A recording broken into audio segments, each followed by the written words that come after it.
오늘 우리에게 주신 하나님의 말씀 빌립보서 4장 4절에서 13절입니다. 신약성경 322쪽 빌립보서 4장 4절부터 13절까지 한 절씩 교독하시겠습니다. 주 안에서 항상 기뻐하라. 내가 다시 말하노니 기뻐하라.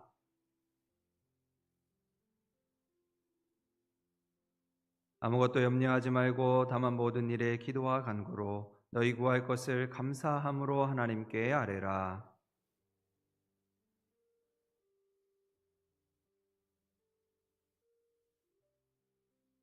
그토록 형제들아, 무엇에든지 참되며 무엇에든지 경건하며 무엇에든지 옳으며 무엇에든지 정결하며 무엇에든지 사랑받을 만하며 무엇에든지 칭찬받을 만하며 무슨 덕이 있든지 무슨 기름이 있든지 이것들을 생각하라.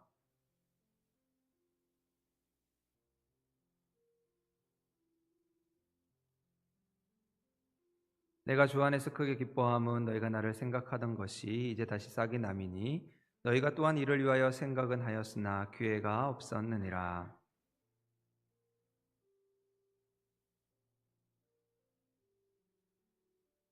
나는 비천에 처할 줄도 알고 풍부에 처할 줄도 알아. 모든 일 곧 배부름과 배고픔과 풍부와 궁핍에도 처할 줄 아는 일체의 비결을 배웠노라.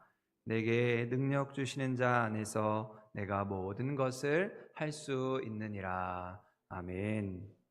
오늘은 감사의 비결이라는 제목으로 함께 은혜를 나누고자 합니다. 저희가 11월 한 달 감사의 달로 보내면서 계속해서 이 감사에 대한 말씀을 나누고 있습니다. 오늘 시간도 우리에게 감사가 충만하고 또 감사로 인해 하나님을 기쁘시게 하는 복된 시간 될 수 있기를 소망합니다. 그럼 지금부터 한 10년 전에 이슈를 끌었던 말 중에 안녕들 하십니까? 라고 하는 글귀가 있습니다. 내용인즉 고려대의 한 학생이 우리 사회의 문제를 고발하고자 대자보라고 하죠. 학교 게시판에 벽지를 하나 붙였는데 이 내용이 인터넷 뉴스를 타고 전국에 보도가 되면서 많은 대학교의 학생들이 이제 그를 따라서 대자보를 붙이고 유행하듯이 그러한 일이 번진 적이 있습니다. 근데 이와 함께 또 하나 이슈를 끌었던 사건이 있었는데요. 이 대학생들이 하는 것을 보고 강남에 있는 한 고등학교의 한 학생이 똑같이 교문 앞에, 자신들의 학교 교문 앞에 안녕들 하십니까? 라고 하는 제목으로 이제 대자보를 붙인 것입니다. 그러면서 이 고등학교의 실태를, 고등학생들의 실태를 낱낱이 그렇게 비판하는 그런 대자보를 붙여서 이슈가 되었습니다. 제가 이 사건에 관심을 갖게 된 것은 먼저는 제가 당시 맡았던 고등부 아이들이 다니는 학교였기 때문이었고, 또 하나는 그 학교가 전혀 이런 일을 할 거라고 기대하지 않은 학교의 학생이 이런 일을 했기 때문입니다. 사실 이제 그 학교가 개포동에 있는 개포고등학교였는데 저희가 그냥 하는 말 중에 개도 포기한 학교다, 이제 개포고 이렇게 해서 저희가 그렇게 부르는 참 문제가 많고 주변 학교들 비해 이렇게 조금 뒤처진 그런 학교였습니다. 심지어 그 학교에 수도꼭지를 틀면 담배꽁초가 나온다, 이렇게 할 만큼 문제가 많은 학교로 알려져 있었습니다. 그런데 그런 학교의 학생이 이제 대자보를 붙이고 고등학생들의 문제를 제기하면서 시대적으로 학생들이 깨어 있구나라고 하는 사실에 이제 놀람을 감출 수가 없었습니다. 근데 더 놀라운 일은 이제 학교 측에서 논란의 소지가 있을 수 있어서 바로 당일에 그 대자보를 떼어냈는데 오히려 학생들이 그 일로 분개하면서 다음 날부터 교문 앞에 너도 나도 어떤 작은 쪽지 하나를 붙이기 시작했습니다. 그러면서 그 일이 번져서 일주일 만에 그 학교 교문 올라가는 그 교문에 이런 쪽지의 문구가 완전히 도배가 되는 일이 있었습니다. 그러면서 그 쪽지의 내용은 일괄적으로 나는 뭐뭐 때문에 안녕하지 못하다 라고 하면서 자기들이 안녕하지 못한 그 이유를 네모칸에 적어서 포스트잇으로 또 자기들의 쪽지로 교문 앞에 도배를 한 것입니다. 여러분, 그렇다면 오늘 여러분은 무엇 때문에 안녕하지 못하다고 생각하십니까? 우리 학생들처럼 그 네모칸에 나의 안녕하지 못한 이유를 적는다면 여러분, 그것은 과연 무엇이겠습니까? 아마도 그 네모칸에 들어가는 내용이 우리들의 염려와 걱정거리들을 보여준다고 생각합니다. 한 고등학교의 학생이 자기들이 안녕하지 못한 이유들로 교문을 도배한 것처럼 우리 삶에는 수많은 불안과 두려움과 걱정들로 도배되고 있는지도 모르겠습니다. 실제로 우리가 참 많은 생각을 하면서 살아가고 있는데, 우리가 하는 생각의 70%가 이런 걱정과 염려에 관한 것이라는 것이지요. 우리가 그렇게 많은 생각, 이 생각, 저 생각을 하면서도 좋은 생각, 긍정적인 생각은 30%밖에 되지 않는다는 것입니다. 부정적이고 염려하는 생각이 우리의 삶의 대부분을 차지하고 있음을 보게 됩니다. 여러분, 이렇게 많은 사람들은 염려와 걱정에 빠져 있습니다. 늘 염려와 씨름하면서 어떻게 하면 좋을까, 무엇을 하면 좋을까 염려하며 살아가는 것이지요. 그렇다면 도대체 우리는 어떤 걱정을 하면서 살아가는 것일까? 누군가 우리 염려의 종류를 6가지로 정리해 놓은 것이 있는데, 여러분의 염려는 어디에 해당하는지 점검해 보시기 바랍니다. 먼저 첫 번째는 고통에 대한 염려입니다. 여러분, 우리가 당하는 육체적인 고통, 정신적인 상처에서 오는 염려이죠. 내가 또 아플까봐, 내가 병이 들까봐, 또 이 정신적인 스트레스로 인해 염려가 찾아온다는 것입니다. 또 두 번째는 상실에 대한 염려입니다. 내가 가진 것을 잃어버릴지도 모른다고 하는 염려, 내가 더 많이 가져야 한다는 염려, 또 사람과의 관계 속에서도 거절당하고 배신당할 수 있다는 것에 대한 염려입니다. 그러면 세 번째는 죽음에 대한 염려이죠. 아마도 이것은 누구도 피해갈 수 없는 부분이라 생각합니다. 그렇기에 우리 모두는 사랑하는 사람을 잃을 수도 있다는 두려움과 염려를 가지고 있습니다. 또 나 또한 그 죽음 앞에 어쩔 수 없는 연약한 인간이라는 죽음에 대한 염려를 안고 살아갑니다. 네 번째는 연약함에 대한 염려이지요. 이것은 무언가 내 뜻대로 잘 안 될 때 찾아오는 염려입니다. 실패하고 실수하면서 또 잘 안 되면 어떡하지? 또 실패하면 어떻게 하지? 하는 염려가 우리 마음에 엄습해서 우리를 연약하게 만들어 가는 것입니다. 다섯 번째는 외로움에 대한 염려입니다. 여러분, 이 세상 누구도 나를 알아주지 못한다, 이 세상엔 나 혼자다라고 하는 것에서 찾아오는 염려입니다. 아무도 내 문제를 이해해 주지 못하고 해결해 주지 못한다고 하면서 스스로 외로움에 빠지게 되는 염려입니다. 마지막으로 여섯 번째는 혼돈에 대한 염려입니다. 금방이라도 내 삶이 망가질 수 있다, 모든 것이 그르쳐질 수 있다고 하는 염려이지요. 그러면서 이런 우리의 삶의 불안과 두려움을 가지고 염려와 걱정하며 살아가게 됩니다. 그렇다면 여러분은 어떤 염려와 걱정 가운데 살아가고 있습니까? 사실 우리의 염려를 이것이다 라고 딱 잘라서 재단할 수는 없겠지요. 그 염려가 그렇게 우리를 연약하게 하고 우리의 삶을 낙심하게 하고 있습니다. 그럼 제가 초등학교 4학년 때 일인데요. 제가 이제 학교를 다녀와서 밥을 맛있게 먹고 이제 안방에 누워 있다가 그만 깜빡하고 잠이 들어 버렸습니다. 근데 한참을 자고 난 것 같아서 깨어서 시계를 보니까 새벽 2시 40분이었습니다. 아니, 내가 분명 잠깐 잔다고 잔 것 같은데, 아니, 이렇게 시간이 많이 흘렀나? 깜짝 놀라서 이제 벌떡 일어나서 식구들을 찾는데, 그 새벽 시간에 집에 식구들이 한 사람도 없는 것입니다. 아니, 도대체 이 새벽 시간에 우리 식구들이 어디를 간 것일까? 이제 두려운 마음에 이제 정신없이 집 구석구석을 찾았습니다. 엄마를 찾고 아빠를 찾으면서 아무리 찾아도 엄마도 아빠도 동생도 아무도 보이지가 않았습니다. 그러니까 그 새벽에 그 초등학교 아이의 마음에 두려운 마음이 드는 것이지요. 이제 그러다가 옆집을 보았는데, 아니, 그 새벽에 옆집에 불이 켜져 있는 것이에요. 그래서 아니, 이 새벽에 왜 옆집에 또 불이 켜져 있을까? 이상하다 생각하고는 그래도 이제 옆집으로 가서 아줌마, 우리 엄마 어디 갔는지 아세요? 라고 그렇게 물어보았더니 동생하고 교회를 갔다는 것입니다. 그러니까 더 이상하죠. 아니, 새벽 2시에 왜 교회를 갔을까? 아니, 교회에 무슨 일이 있나? 그래서 순간적으로 예수님 재림하셨는데 나만 빼놓고 다 하늘로 올라간 것일까? 뭐 별의별 생각을 다 하면서 이제 다시 안방에 들어와서 시계를 보았는데, 그만 시간이 새벽 2시가 아니고 저녁 8시였던 것입니다. 그러니까 제가 시침과 분침을 헷갈려서 8시 10분을 거꾸로 보면 2시 40분인 것이죠. 그러니까 너무 잠결에 놀라서 새벽 시간으로 제가 착각을 한 것입니다. 그러고 보니까 생각이 났습니다. 다음날 교회 야유회가 있어서 이제 동생과 어머니가 이제 김밥을 싸러 교회에 가셨고, 아버지는 저녁에 일이 있어서 그날 늦게 들어온 것이죠. 그런데 제가 잠결에 순간 모든 기억을 잊어버리고 그 두려움에, 그 불안한 마음에 보아야 할 것을 바라보지 못하고 시간을 착각하고 말았던 것입니다.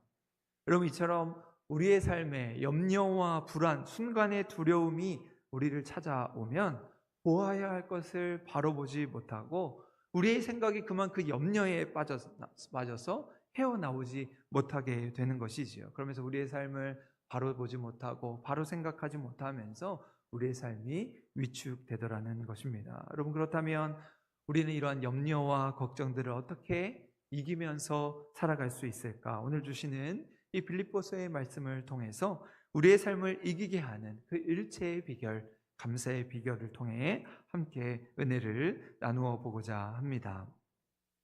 여러분, 오늘 빌립보서의 말씀은 사도 바울이 옥중에서, 감옥 중에서 빌립보 교인들에게 전한 편지의 내용입니다. 그 중에서 아마 우리 성도들에게 가장 유명한 말씀이 오늘 빌립보서 4장 13절 말씀이겠죠. 내게 능력 주시는 자 안에서 내가 모든 것을 할 수 있느니라. 아마 한국교회 성도들에게 가장 좋아하는 성경 구절을 묻는다면 아마 많은 부분들이 이 구절이라고 대답할 것입니다.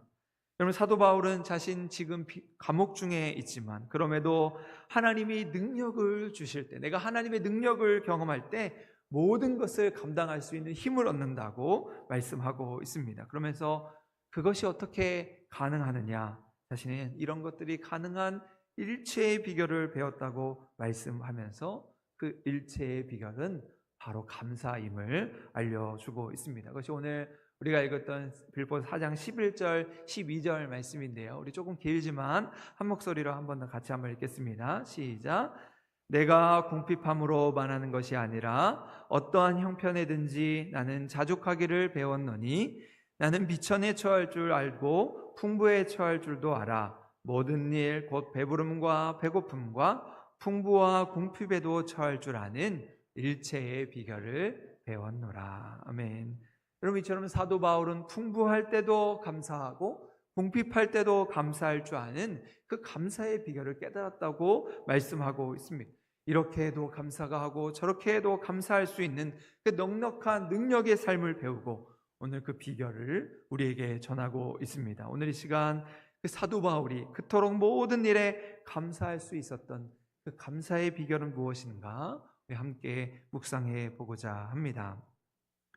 먼저 사도 바울이 전하는 감사의 비결, 첫 번째 비결은 주 안에서 항상 기뻐하는 것입니다. 그것이 오늘 우리가 첫절로 읽었던 4장 4절 말씀인데요, 우리 아래쪽 우리 노란 글씨 한 번 더 같이 한번 읽겠습니다. 시작.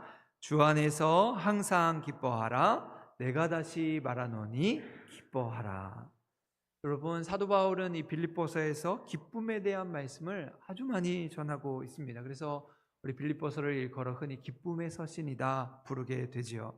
4장밖에 안 되는 아주 짧은 편지이지만 그 안에서 16번이나 기뻐하라, 다시 말하노니 기뻐하라 라고 외치고 있습니다. 자신은 지금 감옥에 갇힌 신세로 고통 중에 있지만 그럼에도 불구하고 빌립보 교인들을 향하여 너희는 기뻐하라고 말씀하고 있습니다. 그럼 그렇게 사도 바울은 감옥에 있으면서도 어떻게 이렇게 기뻐하라고 편지할 수 있었을까? 그 놀라운 비결이 오늘 말씀에 들어 있습니다. 우리 아까 읽었던 4절 말씀에 보면 첫 부분에 주 안에서 라고 말씀하고 있습니다. 사도 바울은 지금 감옥 안에 있지만 그의 영혼은 주님 안에 있었던 것이죠. 그렇게 그가 어디를 가든지 그가 어떤 처지에 있든지 주 안에만 있으면 기쁨을 누릴 수 있다고 담대히 고백하고 있습니다. 그래서 그러한 기쁨은 무엇을 소유해서, 무엇을 얻어서, 뭐가 잘 돼서, 조건이 좋아져서 기쁜 것이 아니라 항상 모든 일에 기뻐할 수 있는 것입니다. 그렇게 주 안에서 기쁘고 즐거운 마음, 바로 그것이 감사의 비결이라는 것이지요. 그럼 탈무드에 이런 이야기가 있습니다. 하나님을 너무도 사랑해서 하나님과 사랑에 빠진 한 여인이 어느 날 우물에서 물을 깃다가 보석 하나를 발견했습니다. 그런데 마침 그때 삶의 슬픔에 빠진 가난한 한 친구가 이제 그녀의 집을 방문했다가 그녀의 이야기를 듣게 된 것이죠. 하나님을 너무도 사랑해서 삶의 기쁨을 소유한 이야기와 또 우물에서 보석을 발견한 이야기를 듣게 되었습니다. 그런데 그 슬픔에 빠진 친구는 보석을 발견했다는 그 이야기를 듣게 되자마자 그렇게 다른 말은 들리지 않고, 나도 저 친구처럼 저런 보석만 가질 수 있다면 내 인생의 진정한 기쁨을 회복할 수 있을 텐데 생각하면서 그렇게 염치를 불구하고 그 여인에게 그 보석을 나에게 줄 수 없느냐고 묻게 되었습니다. 그런데 뜻밖에도 그 여인은 아무렇지도 않게 당신이 원하면 내가 보석을 주겠다, 그 보석을 건네 주었습니다. 그랬더니 이 보석을 받은 친구가 얼마나 기뻤을까요? 그 보석을 받아들고 이제 길을 떠나 여행을 하던 친구는 한 가지 깨달음을 얻게 되었습니다. 내가 받은 이 보석만 있으면 정말 기쁠 줄 알았는데 이 보석이 자신을 기쁘게 하기보다는 오히려 자기를 더 불안하게 만들다는 사실을 알았습니다. 이 보석을 잃어버릴까 봐, 다른 사람들이 이 보석을 빼앗아갈까 봐 노심초사하면서 오히려 이전보다도 더 불안하고 염려하는 자신을 발견했습니다. 그래서 이 친구는 다시 돌아가서 그 여인에게 보석을 돌려주면서, 친구야, 나에게 필요한 것은 보석이 아니라 그 보석을 건네주던 당신의 그 기쁜 마음인 것을 알았습니다. 당신 마음에 있는 그 기쁨을 나에게 줄 수 없겠느냐고 그렇게 이야기했습니다. 그랬더니 그 여인이 친구에게 성경 말씀 한 구절을 들려주었습니다. 그것이 느헤미야 8장 10절의 말씀인데요. 여호와로 인하여 기뻐하는 것이 너희의 힘이니라, 이 말씀을 들려준 것이지요. 여러분, 우리의 삶의 진정한 기쁨은 소유에 있는 것이 아니라 그 기쁨의 근원 되시는 하나님을 알고 하나님을 의지할 때 참된 기쁨이 온다는 사실입니다. 여러분, 오늘 우리는 무엇으로 감사하시겠습니까? 오직 우리의 힘 되시고 우리의 도움 되시는 그 하나님 한 분을 의지하면서 주님 안에서 참된 감사의 비결을 깨닫는 성도의 삶이 될 수 있기를 소망합니다. 두 번째로 사도 바울이 전하는 감사의 비결은 기도와 간구로 하나님께 아뢰는 것입니다. 우리 오늘 읽었던 6절 말씀인데요, 우리 한 번 더 같이 한번 읽겠습니다. 시작. 아무것도 염려하지 말고 다만 모든 일에 기도와 간구로 너희 구할 것을 감사함으로 하나님께 아뢰라. 여러분, 우리는 예수님이 말씀하신 대로 무엇을 먹을까, 무엇을 마실까, 무엇을 입을까 늘 염려하는 삶을 살아갑니다. 하지만 이러한 염려와 근심은 우리의 심령을 낙심케 하고 병들게 하는 것이지요. 그러면서 사도 바울은 이러한 염려를 없애는 가장 확실한 방법은 하나님께 엎드려 기도하며 간구할 것이라 말씀하고 있습니다. 염려하는 마음이 들 때마다, 내가 근심되고 걱정할 때마다 기도하라는 것이지요. 염려할 시간에, 근심할 시간에, 걱정할 시간에 엎드려서 주님 앞에 간절히 부르짖으라고 말씀하고 있습니다. 그렇게 우리는 우리의 삶의 문제를 바라보지 말고 문제의 해결자 되신 주님을 바라보면서 그 주님 앞에 기도하며 간구하며 나아가야 할 것입니다. 그때 주님께서 우리 마음에 참된 감사의 마음을 허락해 주시는 것이죠. 주님, 나를 도와주옵소서, 모든 근심과 걱정이 떠나가게 하시고 오직 감사를 선포하는 삶이 되게 하소서, 간절히 기도할 때 하나님께서 우리로 감사의 삶을 살아가게 할 것입니다. 여러분, 이처럼 기도와 간구는 하나님께서 우리에게 주신 가장 크신 특권이고 최고의 선물인 것입니다. 그래서 야고보서에는 의인의 간구는 역사하는 힘이 크다라고 말씀하고 있습니다. 문제는 우리가 기도하지 않는다는 것이죠. 우리가 그저 하나님 앞에 간절히 기도하고 간구하면, 그렇게 주님만 꽉 붙들고 있으면 주님께서 우리의 삶을 책임져 주시는 것입니다. 야곱이 형 에서를 속이고 장자의 축복을 받아 도망간 지 20년 만에 큰 부자가 되어서 12명의 아들을 거느리고 고향 땅으로 돌아옵니다. 그런데 그 고향 땅에는 형 에서가 복수의 칼을 갈고 400명의 군사와 함께 그 야곱을 기다리고 있었습니다. 그러한 상황에서 야곱의 마음은 불안하고 초조했겠지요. 근심하며 걱정했을 것입니다. 하지만 그때 야곱은 무릎을 꿇고 하나님 앞에 기도하며 매달렸습니다. 나를 축복하지 않으면 당신을 놓을 수가 없습니다. 하나님만 꽉 붙드는 그 기도를 통해서 야곱은 결국 형 에서와 화해를 하고 고향으로 돌아가게 되는 은혜를 누리게 되었습니다. 여러분, 오늘 우리의 염려를 기도로 바꾸시기 바랍니다. 염려할 시간에 기도하시기 바랍니다. 1시간 염려하는 것보다 10분 기도할 때 우리에게 놀라운 은혜가 임하게 될 것입니다. 우리의 마음이 흔들리고 환난이 우리를 둘러싸고 아무런 도움의 손길이 없을 때 오직 주님만 바라보면서 기도하고 또 기도하고 끝까지 기도하면서 하나님이 주시는 평강의 은혜를 누리시기를 바랍니다.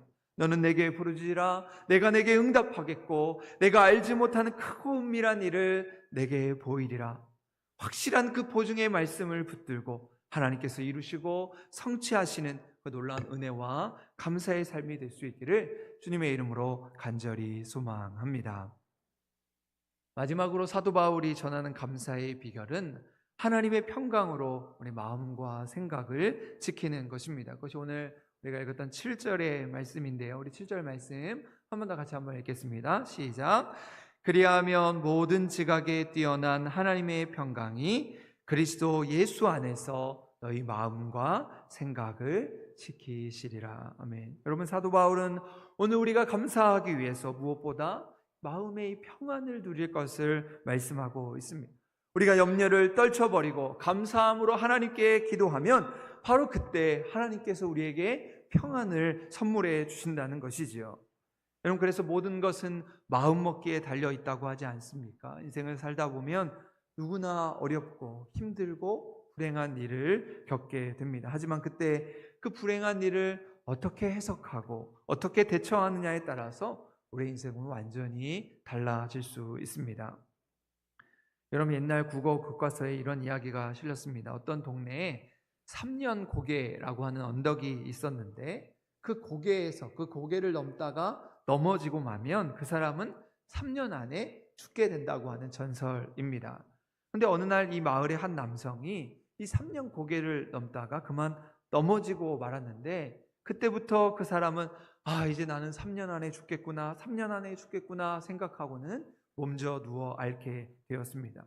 그런데 그때 그 사람의 아들이 그 아버지를 찾아와서 아버지 왜 이렇게 몸져 누워 계십니까? 라고 하고 물으니까 아버지가 그 3년 고개에서 넘어진 이야기를 해 주었습니다. 그러면서 이제 나는 3년밖에 살 수 없으니 곧 죽을 것이라고 통곡하면서 이야기했습니다. 그러자 이 아들은 아버지에게 이야기했습니다. 아버지, 3년 고개에서 한 번 넘어져서 3년만 살게 된다면 그럼 이제 다시 3년 고개에 가서 20번만 넘어지고 오십시오. 그러면 앞으로 60년은 살 것 아닙니까? 라고 그렇게 이야기했다는 것이죠. 그래서 아버지는 이 3년 고개에 가서 20번을 넘어지고 와서 60년 동안 행복하게 잘 살다가 죽었다는 이야기입니다. 여러분, 이처럼 모든 것은 마음먹기에 달려 있는 것이죠. 그래서 잠언 4장 23절 말씀을 보면 모든 지킬 만한 것 중에 더욱 내 마음을 지키라. 생명의 근원이 이에서 남이라 라고 말씀하고 있습니다. 마음에서 생명이 나올 수도 있고 죽음이 나올 수도 있다는 말씀인 것이죠. 그만큼 우리 마음이 중요하기 때문에 우리 마음이 병들지 않도록 주 안에서 기뻐하고 기도와 간구로 감사를 선포해야 하는 것입니다. 우리의 마음이 염려에 빼앗기지 않도록 항상 기뻐하고 쉬지 않고 기도하면서 범사에 감사하는 삶을 살아가야 하는 것이지요. 미국 속담에 삶이 당신에게 레몬을 준다면 레모네이드를 만드세요 라고 하는 그런 속담이 있습니다. 그럼 이게 무슨 말일까요? 레몬은 너무 쉬어서 그냥 한 입 베어 물기는 너무 먹기가 곤란한 과일입니다. 그런데 그 레몬의 즙을 내어서 거기에 설탕을 타고 탄산수를 타서 레모네이드를 만들면 너무나도 맛있는 음료수가 되는 것이죠. 여러분, 우리의 삶도 마찬가지라는 것입니다.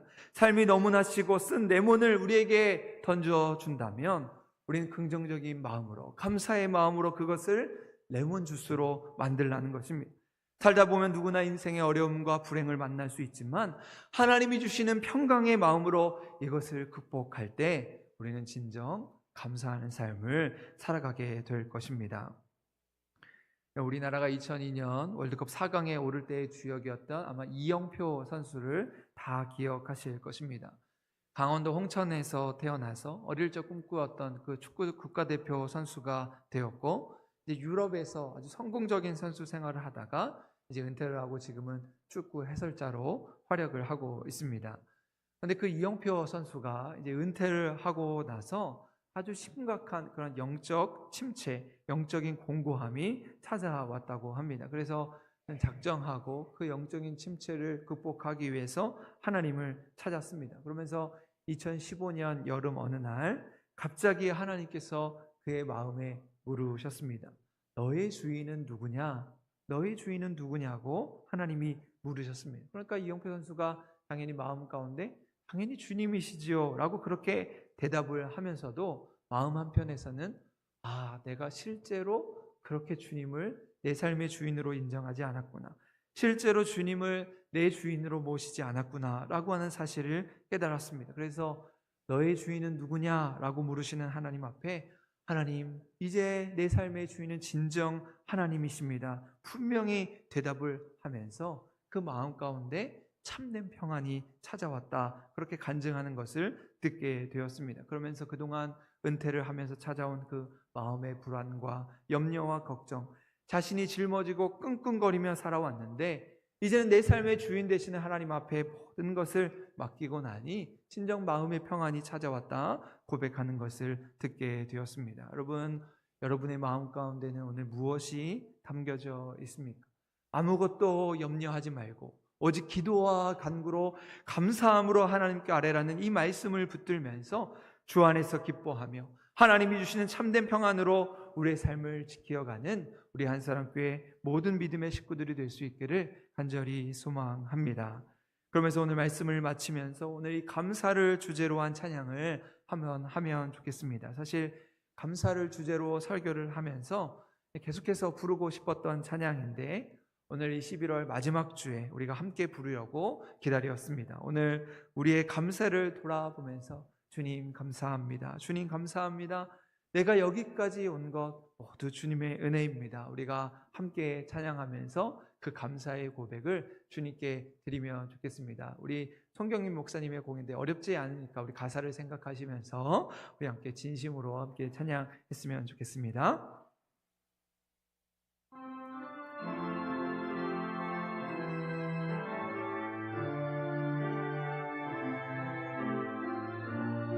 우리 같이 한번 고백해 보실까요? 오늘 숨을 쉬는 것 감사. 오늘 숨을 쉬는 것 감사. 나를 구원하신 것 감사. 내 때로 안 돼도 주가 인도하신 것 모든 것 감사. 내게 주신 모든 것 감사. 때론 가져가심도 감사. 내게 고난 주셔서 주 뜻 알게 하신 것 모든 것 감사. 주님 감사해요, 주님 감사해요, 주님 감사해요. 내가 여기까지 온 것도 은혜입니다. 주님 감사해요, 주님 감사해요. 나를 사랑하신 주 사랑 은혜이. 2절로 하실까요? 항상 주 안에 있음, 항상 주 안에 있음 감사. 참된 소망 주심도 감사. 나 같은 사람도 자녀 삼아 주신 것 모든 것 감사. 주님 감사해요, 주님 감사해요, 주님 감사해요. 내가 여기까지 온 것도 은혜입니다. 주님 감사해요. 주님 감사해요. 나를 사랑하신 주 사랑. 우리 한 번 더 하실까요? 주님 감사해요. 주님 감사해요. 주님 감사해요. 내가 여기까지 온 것도 은혜입니다. 주님 감사해요. 주님 감사해요. 나를 사랑하신 주 사랑 감사합니다. 아멘. 우리가 지난 10월 새생명 축제를 마치고 11월 한 달 감사의 주제를 가지고 달려왔습니다.